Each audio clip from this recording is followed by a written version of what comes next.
Monday, the first day trap.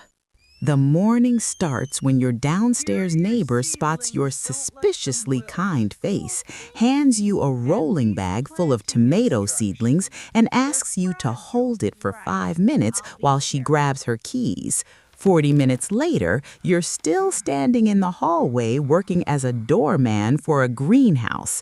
At the office, you agree to your boss's suggestion to work Saturday for free so the company can grow stronger. You squeeze out, "Of course."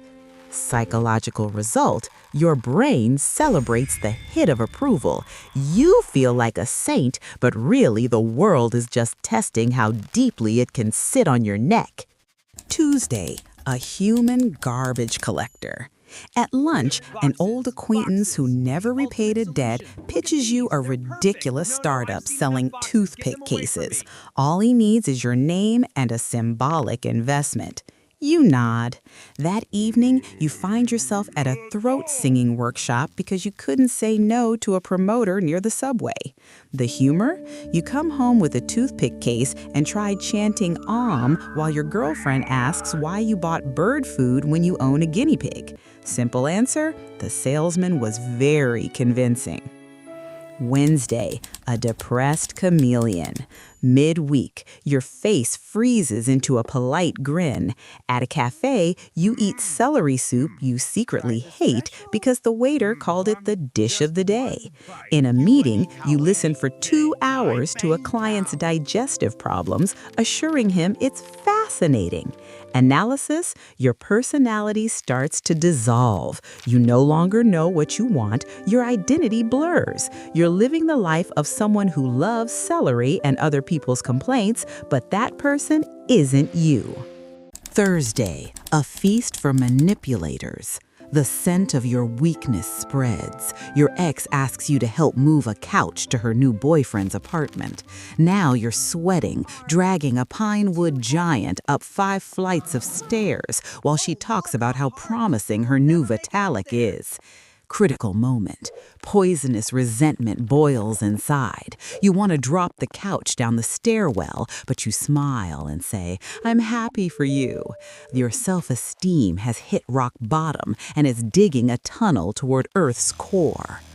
Friday, the body goes on strike.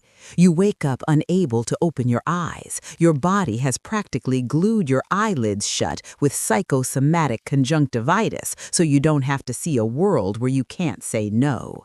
But when a courier knocks on the wrong door and offers to sell you a set of air-cutting knives, you open up anyway and buy them. Condition. Your immune system rebels against your softness. You lie there with a fever, yet still give phone advice to a colleague's nephew about mushroom reproduction. Your body is attacking itself.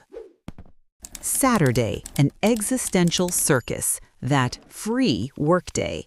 You're alone in the office, finishing a report for a coworker who's posting sauna selfies.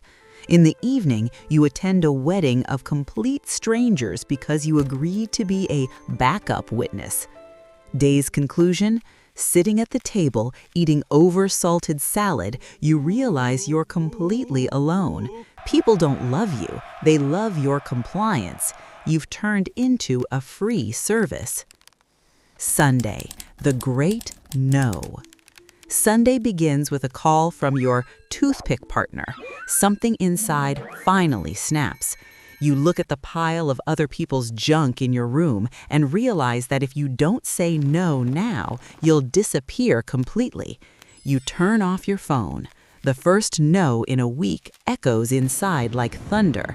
You show a lingering guest the door, and for the first time all week, do something you actually want. Much better. Finale.